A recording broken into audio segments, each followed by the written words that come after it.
Oke, kali ini kita akan membahas mengenai distribusi sampling ya. Distribusi sampling. Ini slide-nya sudah ada di Spada, Anda bisa download ya.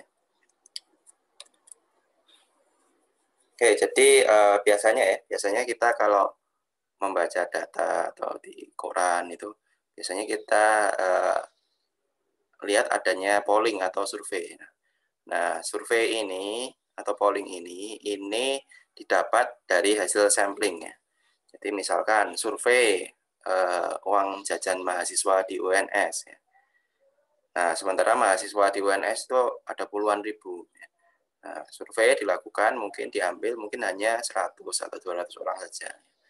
Jadi dilakukan itu sampling ya. Jadi diambil sampel beberapa orang saja.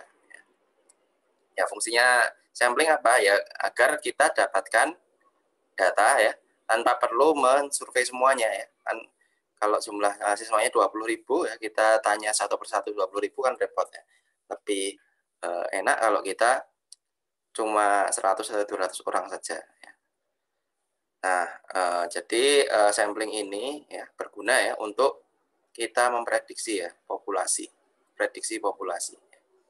Tanpa harus untuk ini apa namanya? Melihat seluruhan populasi satu persatu ya. Jadi keunggulannya ya mungkin lebih cepat ya kalau sampling ya. Nah, tapi memang pasti ada errornya ya, ada errornya. Errornya nanti berasal dari sampling dan non sampling error. Ya. Nah, tentu saja trade off-nya kayak gitu ya. Jadi mungkin yang satu cepat tapi enggak agak ada errornya, yang satu lama ya tapi akurat. Oke, jadi kita perlu kenalkan ada distribusi populasi dan distribusi sampling ya. Nah, distribusi populasi yang pertama itu adalah distribusi probabilitas dari data populasi ya. Jadi perlu kita pengertian populasi di sini adalah semua ya, semua anggota ya, semua anggota populasi ya. Jadi kalau misalkan kita survei tadi mahasiswa UNS 20.000, jadi populasinya 20.000. Ya. Nah, di sini dicontoh ini populasi dari ada 5 orang student ya, 5 orang mahasiswa, dilihat berapa skornya ya. Dilihat berapa skornya. Nah, karena cuma ada 5 mahasiswa ya berarti totalnya populasi ada 5 ya. Nah, ini kalau dibuat distribusi frekuensinya nilainya seperti ini. Oke, ini sudah mudah ya. Nah, kemudian distribusi sampling ya. Jadi distribusi sampling ini adalah probability distribution of X bar. X bar. Jadi X bar ini adalah X bar ini adalah rata-rata dari jumlah sampel yang kita ambil. Ya, rata-rata dari jumlah sampel yang kita ambil. Jadi distribusi sampling ini adalah distribusi dari rata-rata jumlah sampel atau X bar yang kita ambil ya. Itu disebut sampling distribution. Ya, contohnya gini. Contohnya tadi misalkan tadi hasil ujian dari 5 orang tadi ya. Kita ambil 3 ya. Kita ambil 3 ya, hanya dari tidak kita ambil semuanya 5-5-nya tapi kita ambil 3. Nah, dari ketiganya ini ya, dari 3 ini tentunya ada beberapa macam kombinasi ya. Ada dari 5 skor kita ambil 3 skor. Jadi jumlah kombinasinya ini ya 5C3 ini ya. Tuh. Nah, jadi ada 10 kombinasi kemungkinan ya. Jadi dari 5 skor itu ada 10 kombinasi. Karena kita ambil 3. Nah, ini kombinasinya ini ya. Misalnya BC, BD dan sebagainya. Misalkan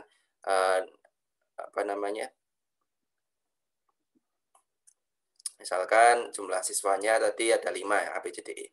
Jadi ada 10 kombinasi. Nah, dari 10 kombinasi ini yang namanya X bar tadi kan rata-rata ya. Rata-rata sampel ya. Rata-rata sampel. Ya udah berarti kita X bar ini kita hitung rata-ratanya ya. X bar ini X bar dan sebagainya. Nah, berarti kita hitung nih ABC ini di total terus kemudian bagi 3, dapatkan X bar. Total bagi 3 dan semuanya ya. Nah, kita buat ini satu persatu, kemudian kita hitung ya, di tabel frekuensi. Di tabel frekuensi, ya, tabel frekuensi di mana jumlah datanya ini jadi 10 ya, yang tadinya cuma 5 jadi 10 ya, karena kombinasinya di 10. Kemudian kita dapatkan ini. Ya. Nah, jadi ya beda ya. Jadi dari populasi 5 orang tadi, distribusi frekuensi yang 5 orang tadi, kalau populasinya tadi langsung ya.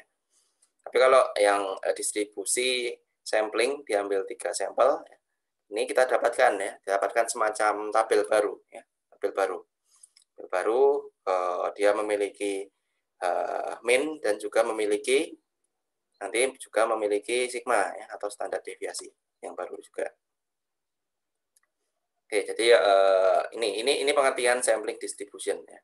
Jadi sampling distribution ini artinya distribusi sampling dari distribusi probabilitas dari X bar, di mana X bar ini adalah rata-rata dari sampel yang kita ambil. Tuh. Nah, kemudian sampling error ya. Nah, jadi dalam sampling ini terdapat sampling error, yaitu adalah perbedaan antara sampel statistik ya dengan min ya. Min di sini berarti populasinya. Ya, populasinya. Oke, jadi sampling error ini selisih antara X bar dan mu ya, mu atau min. Nah, di dalam sampling error ini terdapat ya, itu sampling error itu selisihnya. Kemudian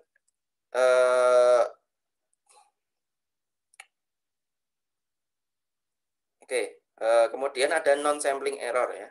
Non-sampling error itu adalah error yang disebabkan karena saat kita mengumpulkan data ya, atau menyimpan data atau merecord data, itu ada potensi kesalahan ya. Jadi error dari sampling itu terdiri dari sampling error ditambah dengan non-sampling error ya.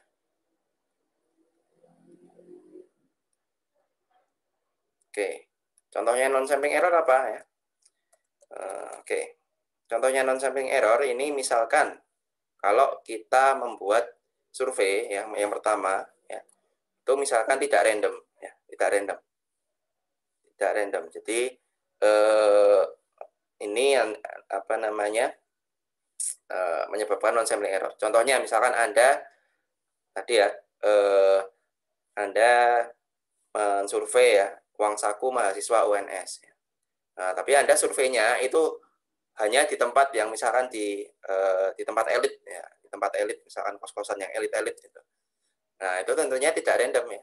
Dia hanya merepresentasikan yang uang sakunya tinggi ya, gitu.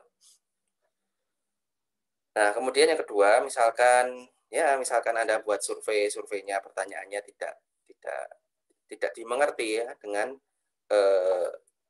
tidak dimengerti oleh responden ya. Makanya kalau Anda bikin survei itu pertanyaannya itu pastikan responden itu tahu ya, responden tahu. Kemudian misalkan responden ini dengan sengaja memberikan informasi yang salah. Nah, itu jelas. Kemudian misalkan waktu Anda menyimpan data atau mengambil data itu ada salah ketik ya. Nah, itu bisa jadi error ya. Jadi ini contoh-contoh non-sampling error. Jadi error yang dikarenakan bukan karena samplingnya ya, tapi karena faktor-faktor ini. Sementara kalau sampling error terjadi karena Anda sampling ya. Jadi dari 20.000 orang Anda ambil 100 orang, nah itu pasti ada errornya. 20.000 orang Anda ambil 200 orang, pasti ada errornya. Nah, sifatnya tentunya saja kalau sampling error ini semakin banyak sampelnya, errornya semakin dikit. Nah, kalau sampling error. Oke, ini contohnya misalkan tadi ya. Jadi misalkan di 5 skor tadi ya. Skor tadi kita misalkan ambil dari 5 orang tadi, ambil 3 skor ya. Misalkan yang kita ambil 70, 80, dan 95. Nah, di sini diketahui ya rata-rata populasinya 80,6 ya. Nah, jadi X bar-nya ini adalah rata-rata ini. Jadi ini 81,67 dikurangi 80,6 ya, 1,07 ini. Ya, ini sampling error. Terjadi karena kita nyamplingnya cuma 3. Samplingnya cuma 3. Kemudian kalau ada non sampling error, misalkan kita ambil datanya ya, ada salah satu data yang kita ambil itu harusnya 80, tapi karena salah ketik jadi 82. Nah, ini juga akan menyebabkan non sampling error namanya ya. Jadi kita lihat nih X bar-nya makin membesar ya. Besar ini ya ini bisa jadi errornya makin besar ya. Nah, jadi dari sini ya.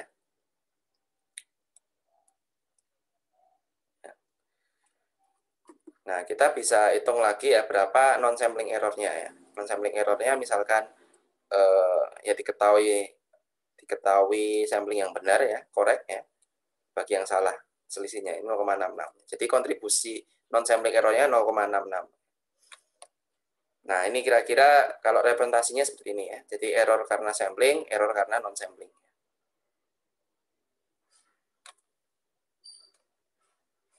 Oke, jadi kalau error sampling ini kita kontrol dari ngambil jumlah sampelnya ya. Kita bisa ngambil jumlah sampelnya perbesar atau kecil ya. Kalau non sampling itu berarti faktor-faktor tadi, faktor-faktor ya istilahnya faktor-faktor teknisnya lah ya. Misalkan tadi ngambil sampelnya tidak random, kemudian ngambil pertanyaan surveinya tidak dimengerti ya, dan sebagainya. Nah, kemudian tadi kita lihat dari populasi ke distribusi sampling itu kan kita dapatkan tabel baru nih ya, tabel baru. Jadi tabel isinya tadi yang dari 5 orang tadi kok bisa jadi 10 tabel ya, 10 baris ya. Nah, tentunya ini akan menyebabkan ya nah, ini tadi Anda punya populasi ya. Ini jadi sampling ya. X bar, ini X. Nah, ini tentunya nanti dia akan ada tabel baru nih. Nah, ini tabel yang pertama kan dia punya min dan punya standar deviasi ya. Nah, tentunya di sini juga tabel yang baru dia juga punya min, X bar dan sigma X bar. Nah, ini dia punya dua parameter yang baru nih. Ya. Gimana ini nyarinya ya? Mudah ya. Ini kalau untuk min ya, min dari sampling distribution X bar ini selalu sama dengan min populasi ya. Sama. Mu X bar ini sama dengan mu populasi. Ya, ini jadi istilahnya X bar ya, rata-rata distribusi sampling, rata-rata samplingnya ya. Mu ini adalah rata-rata dari distribusi populasi, mu X ini adalah rata-rata dari distribusi X bar. Ini sama ya, intinya mungkin sama gitu aja. Kemudian ini standar deviasi dari sampling distribution ini sigma X ya, padahal sigma bagi akar N. N ini adalah jumlah sampelnya ya. Jumlah sampelnya. Ini rumus ini berlaku apabila ini N bagi N ini kurang dari 0,05. Artinya apa? Artinya jumlah apa namanya? Populasinya itu minimal 20 kali lebih besar daripada jumlah sampelnya ya. Jadi kalau misalkan mahasiswa UNS tadi ya, itu tadi jumlah populasinya 20.000. Anda ngambil sampel itu 200 ya. Ngambil sampel itu 200. Berarti berapa itu? 0,01 ya. 0,01 ini berarti bisa digunakan ya formulanya ini. 0,01. N per bagi N besar ya, 0,01. Oke, kalau misalkan ini ya, misalkan dia N bagi N-nya ini dia lebih besar dari 0,05 ya. Contohnya misalkan yang 5 orang tadi ya, 5 orang diambil 3 ya. Ini kan N-nya 5, N kecilnya 3 ya. Berarti N per N kan sama dengan 0,6. Ini lebih besar dari 0,05. Nah, ini yang digunakan. Nah, jadi cuma cukup dua ini ya, dua kondisi ya. Ini kalau ini saya balik aja, N itu lebih besar dari 20. Kalau N kurang dari 20. Nah, gini. Ini saya balik. Oke. Oke, nah sekarang kita lihat ya, kalau kita observasi ya, spread ya, atau variasi atau standar deviasi dari distribusi sampling X bar itu lebih kecil ya, lebih kecil dari standar deviasinya distribusi populasi ya, distribusi populasi, spreadnya lebih kecil ya. Nah, kalau kita tambah samplingnya ya, kalau kita tambah samplingnya, ya. Oke, yang pertama ini ya. Pertama misalkan Anda punya distribusi populasi kayak gini. Ya.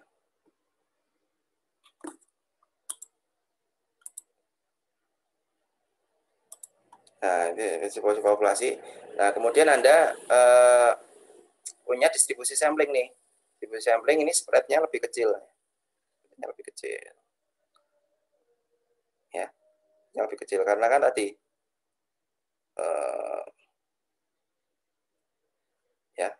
ini kan tadi mu-nya kan sama ya, mu X bar ya.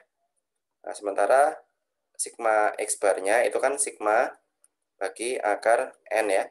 N ini padahal kan bilangan lebih dari 1 ya. Ya minimal 1 ya. Nah ini kan pasti lebih kecil ya, pasti lebih kecil X bar. Jadi spreadnya lebih kecil. Kemudian kalau sampelnya ini diperbesar, N-nya ini diperbesar ya, dia akan lebih kecil lagi. Dia akan lebih kecil lagi. Ya akan lebih kecil lagi. Jadi kalau N-nya diperbesar, dia akan lebih kecil ya. Kecil ya. Oke, mungkin nanti ada yang bertanya-tanya ya. Loh kok kalau kita sampel ya, kalau kita sampling ya, kok malah variasinya itu lebih kecil ya, variasinya lebih kecil. Biasanya, maksudnya kalau variasi lebih kecil itu kan biasanya lebih bagus ya, variasi lebih kecil. Jadi kalau di sampling kok malah lebih bagus variasinya lebih kecil? Ya karena dari populasi yang besar ya, Anda sampling ya tentu saja variasinya lebih kecil ya, saya lebih kecil ya. Dari sampling yang besar ya, ada banyak samplingnya. Kalau Anda ambil beberapa sampel ya pasti nanti variasinya juga lebih kecil juga karena ada sampling. Ya. Oke, dan itu apa ya? Ini ingat ya, di sini X-nya ini sampling ini adalah X bar. X bar itu artinya dia rata-rata ya dari sampel, rata-rata dari sampel. Ya, rata-rata dari sampel. Oke, maaf bukan berarti kalau populasinya besar terus kita sampling dia lebih variasinya lebih kecil ya. Tapi ini variasi dari X bar-nya ya, dari rata-rata sampelnya itu lebih kecil. Jadi kalau semakin banyak kita ambil sampel ya, ini nanti dia variasi dari X bar-nya itu akan lebih kecil ya, akan lebih kecil. Oke. Nah, ini contoh latihan soal ya. Latihan soal misalkan diketahui ya. Jadi rata-rata dari all employee ya, 5.000 employee ya, ada pekerja 5.000 berarti N-nya sama dengan 5.000. Kemudian diketahui ini kan berarti mu kan, ini sigma ya. Kemudian X bar ini variable random sample standard employee. Find the mean standard sample size of. Nah, jadi ini N-nya ini N 3.000. Ini N 75, N 200. Nah, ini mungkin nanti kita pakai dua rumus tadi ya. Untuk mu-nya kan sama ya. Find mean and standard ya. Mu sama dengan mu X ya untuk semua semua jumlah sampel ya. Yang beda mungkin nanti rumus untuk sigma X bar-nya ya. X bar ini sigma bagi akar N. Ada satu lagi sigma X bar sigma akar N ya, ada faktor koreksinya ya. Nah ini. Nah ini tergantung dari jumlah sampelnya ya.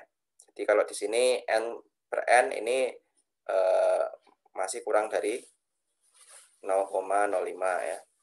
Ini juga 75 masih kurang dari 0,05. Nah ini yang ini ya, ini N per N-nya ini lebih dari 0,05.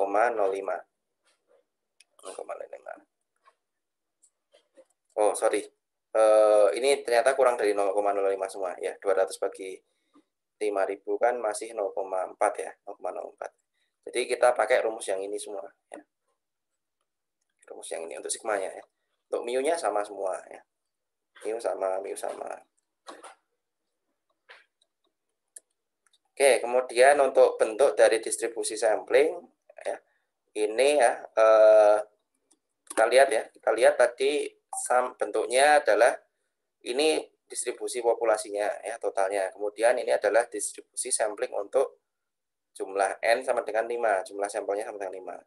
Semakin banyak jumlah sampelnya ya, dia akan variasi dari X bar ya, bukan variasi dari X ya. Perlu diingat itu, variasi dari X bar bukan variasi dari X. Itu adalah lebih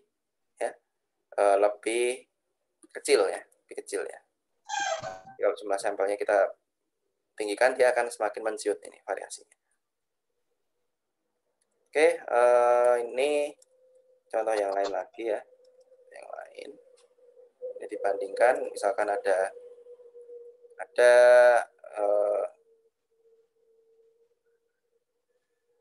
nah ini the mean square of all examinee ya. Ini terkadang di soal ya, kita nggak tahu jumlah populasinya berapa ya. N-nya nggak tahu. Nah ini dianggap aja tak hingga berarti. Ya. Karena kan nggak tahu. Di sini nggak disebutkan nih jumlahnya ada berapa populasinya. Nah itu berarti kalau itu ya asumsinya N tak hingga ya. Misalkan apa ya? Diketahui rata-rata tinggi orang dewasa di Indonesia 160 cm. Nah, itu kadang tidak diketahui jumlah populasinya orang Indonesia berapa yang dapat 160. Nah, kita asumsinya N-nya ini adalah tak hingga N besarnya ini. Oke, sehingga nanti mudah ya. Jadi N bagi N ini pasti hasilnya kurang dari 0,05. Anda pakai rumus yang ini, Untuk sigma mu sama sigma X-nya yang beda ya, pakai akar N.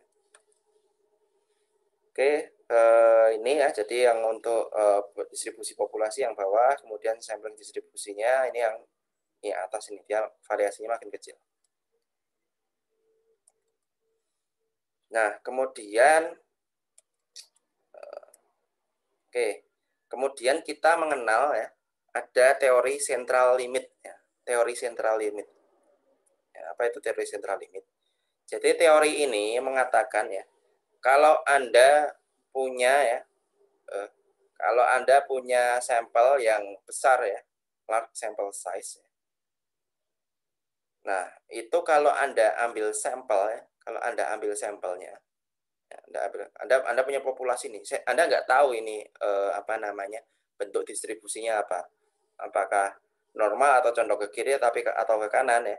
Tapi kalau Anda ambil sampelnya, kemudian Anda buat sampling distribution X bar, dia akan mendekati normal ya, distribusi X bar-nya dia akan mendekati normal ya. Dengan ketentuan ini ya, mu X dan mu sama dengan sigma X bagi sigma ya. Nah, sampel size-nya ini besar ya. Sampel size-nya besar ya. Di N lebih dari 30. Nah, ini adalah teori central limit ya. Jadi misalkan ya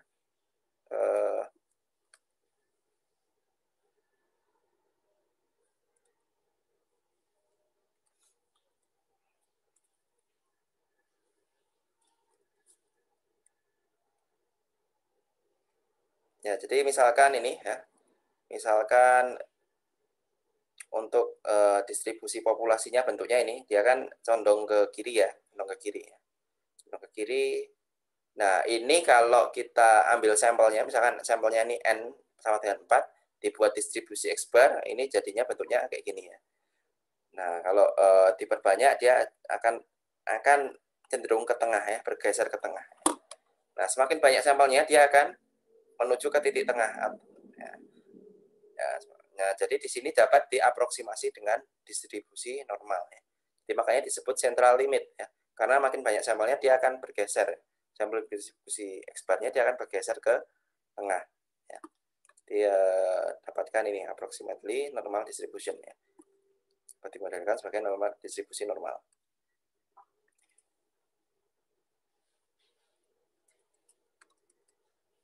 Oke ya, jadi di sini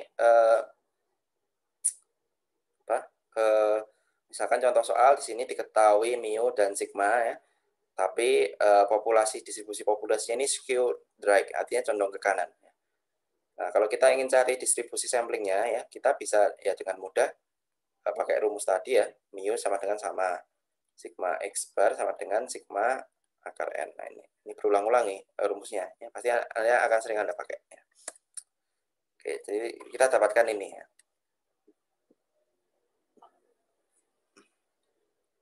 Distribusi populasinya ini, distribusi samplingnya ini ya. Nah, jadi distribusi samplingnya ini diaproksimasi menggunakan distribusi normal. Ya. Distribusi normal. Oke.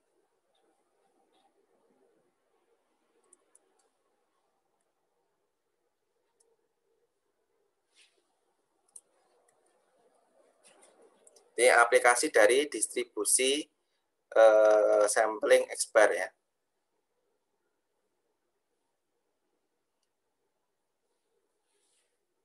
Nah, ini salah satu fungsinya ya. Jadi kalau kita di sini kalau kita misalkan mengambil sampel dari kita misalkan ngambil sampel dari same size apa namanya populasi ya, dari populasi, dan kita kalkulasikan rata-rata dari sampel ini. Kemudian sekitar 68,26% dari sampel ini akan berada pada apa namanya one standard deviation dari mean population ya. Kita lihat di sini. Nah, ini artinya di sini kalau jadi min-nya kan sama ya, min-nya sama. Kemudian kalau kita ambil selisih min ini antara ini satu standar deviasi, ini juga satu standar deviasi. Ya. Nah, kalau kita ambil ini ya, kalau kita ambil sampelnya sampai sekian ya, ini shaded area-nya ini apa namanya? Ini kurang lebih ya, itu 68% ya, 68% atau 0,6826 ya. Jadi artinya kalau Anda ambil data ya, kalau Anda ambil data, Anda sampling nih, Anda sampling ya, Anda sampling, sampelnya itu sampai mencapai Anda dapatkan X bar-nya ini, sehingga Anda dapatkan variasinya, ini sampai satu standar deviasi, ini dapat dikatakan dia mewakili data yang samplingnya itu dapat dikatakan mewakili dari 68% populasi. 68% populasi. Ya, ini. Kemudian, nah ini kalau misalkan lebih jauh lagi ya, kalau misalkan minus 2 sigma, ya. Ini minus 2 sigma dan plus 2 sigma. Jadi di sini 2 sigma, ini 2 sigma. Nah, ini kita dapatkan datanya itu artinya dia 95% ya, 95% X bar-nya. Dan seterusnya, kalau 3 sigma ini berarti 99% ya. 99%.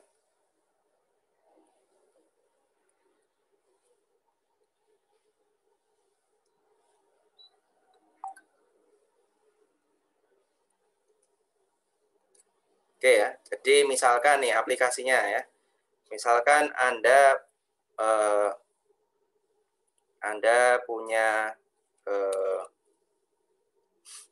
misalkan Anda membeli kue ya, membeli kue ini beratnya rata-rata 32 on. 32 ons dan standar deviasinya 0,3 ons ya.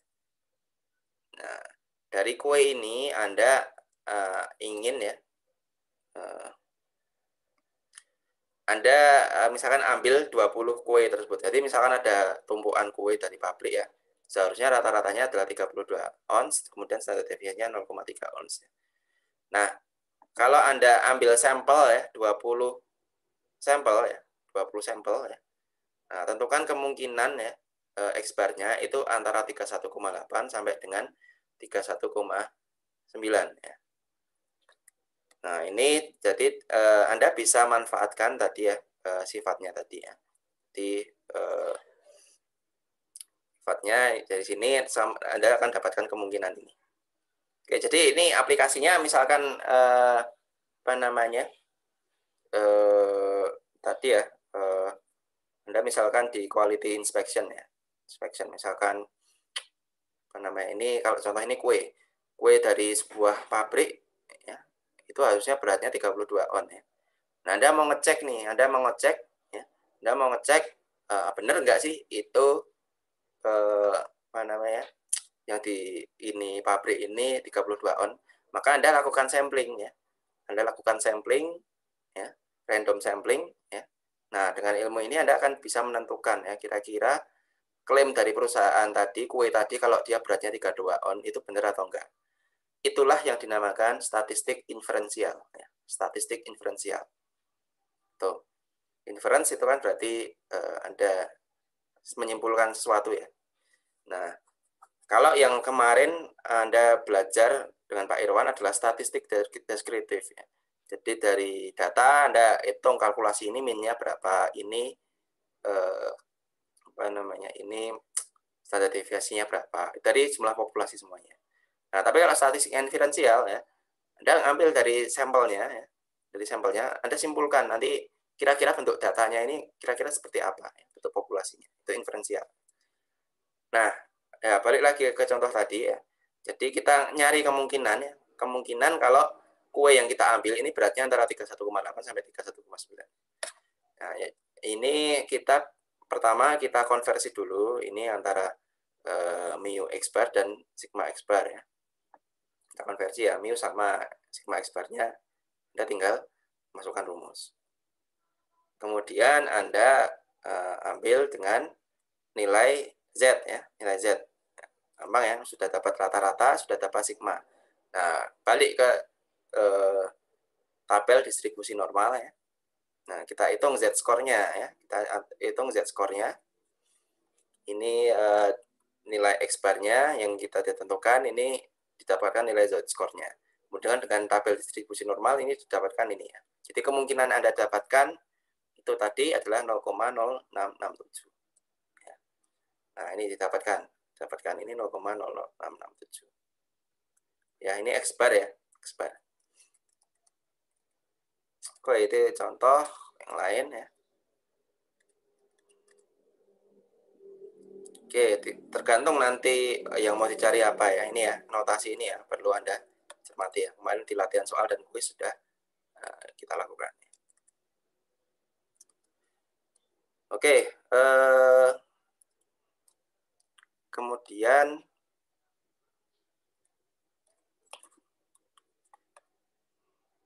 ini ya,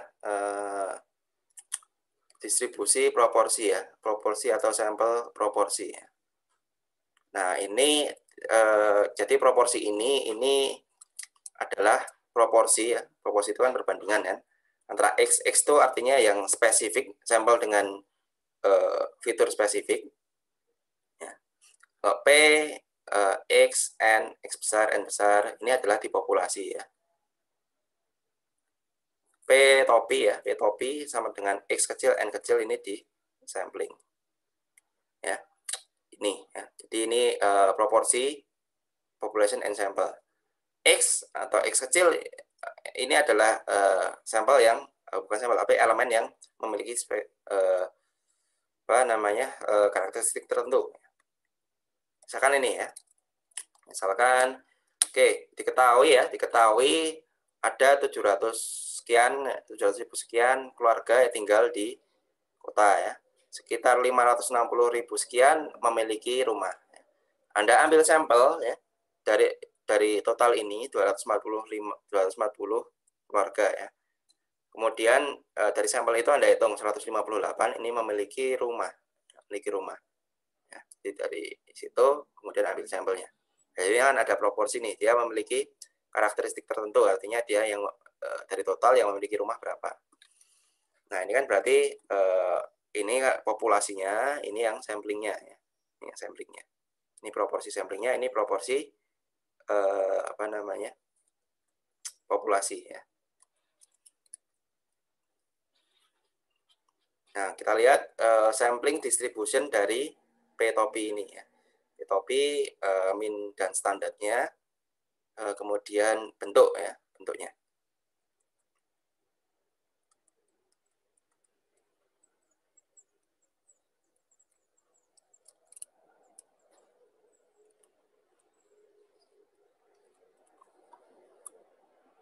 Oke, ini ya P-topi ini juga disebut distribusi proporsi sampling ya. Misalkan di sini kita ada 5 orang karyawan ya, ada 5 orang karyawan ya, memiliki kita bedakan yang tahu statistik dan nggak tahu statistik ya. Ternyata yang tahu statistik ada 3, yang nggak tahu statistik ada 3 ya. Jadi kalau proporsi yang tahu statistik dengan total ini adalah P3/5. Kemudian ya, itu tadi jumlah populasi. Nah, sekarang kalau samplingnya kita ambil 3 orang ya. Kita ambil 3 orang, berarti ada 10 variasi. Nah, di sini berarti kita dengan proporsinya ini berarti kita totalkan, diambil rata-rata ya. 1/3, 2/3, seterusnya. Ini hampir mirip ya dengan yang tadi ya. Dengan yang X tadi ya. Bedanya X nilai, kalau P ini dia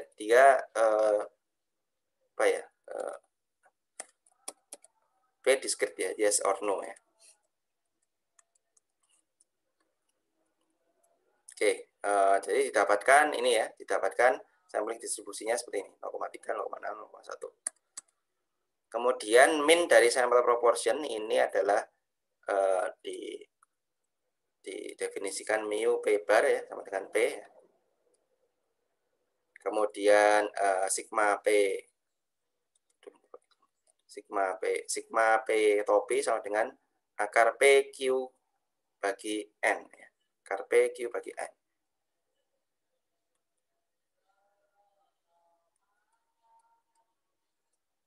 Oke, jadi ini kalau kita lihat ini hampir sama ya dengan mu X tadi, mu X bar. Kalau X bar itu rata-rata itu jadi berupa sebuah nilai ya. Kalau P ini dia proporsi perbandingan. Berarti perbandingan itu nilainya antara 0 sampai dengan 1. Antara 0 sampai dengan 1. Nah, ini sigma P topi ini akar PQ bagi N ya. Q ini berarti adalah 1 min P ya. 1 min P. Ya, jadi sebenarnya bisa juga ditulis P 1 min P bagi N.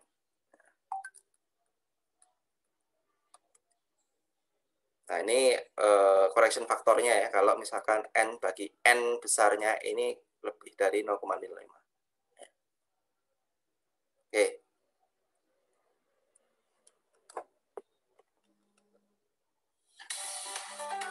Oke, bentar ada telepon.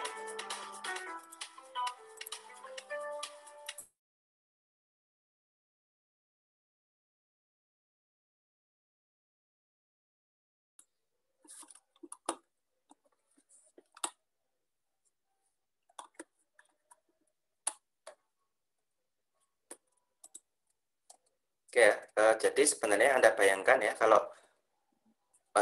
tadi kita bicara X bar ini P ya, P topi ya. X bar itu misalkan tinggi badan atau jumlah uang saku ya, jumlah uang saku dan sebagainya ya. Tapi kalau P topi ini perbandingan misalnya perbandingan yang naik motor dengan keseluruhan ya. Jadi X bar misalkan ini saya tulis lagi ya, misalkan contohnya tadi tinggi badan, kemudian jumlah uang saku ya, uang saku. Nah ini kan tinggi badannya berarti nilai kan 160 cm, jumlah uang saku misalkan 500.000 ya. Nah, tapi kalau P topi ini perbandingan misalkan yang naik motor, mahasiswa yang naik motor dibagi keseluruhan ya, total populasi ya. Ini kan berarti karena perbandingan berarti kan nilainya antara 0 sampai dengan 1 kan, P topinya ini. Itu.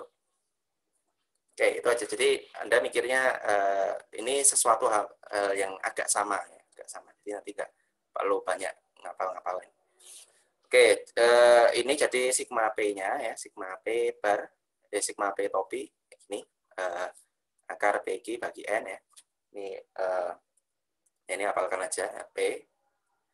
Kemudian ini ada faktor koreksi ya, karena jumlah sampelnya tadi misalkan dibandingkan dengan jumlah populasi ini hampir mendekati. Nah, ini ada faktor koreksinya. Ya. Mirip dengan yang tadi, mirip dengan yang X bar tadi. Nah, ini juga teorinya juga hampir sama, central limit dari sampel proporsi ya. Jadi ini untuk ya sampel yang kalau kita ambil dari ini ya, kita ambil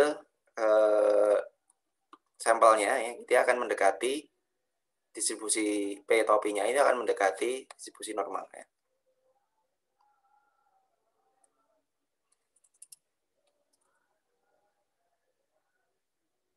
Oke, ini jadi, nah kalau kita lihat,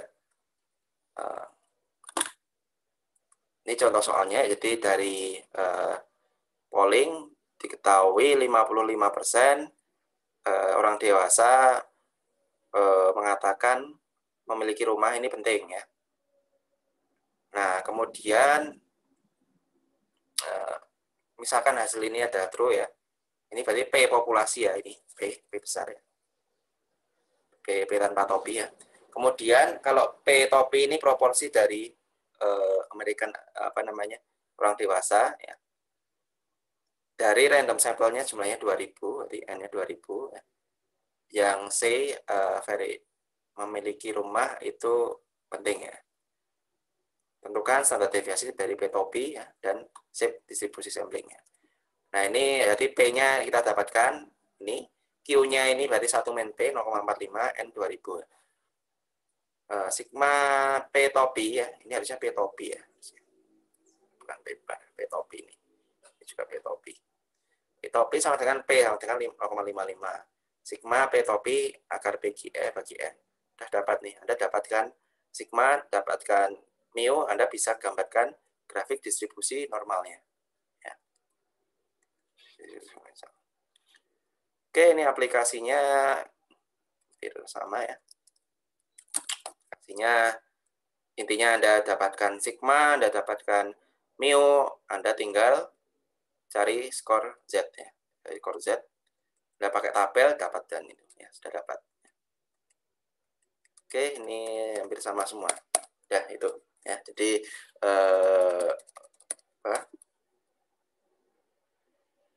ini dari distribusi proporsi ya. Jadi oke. Oke, sampai sini ada yang tanyakan?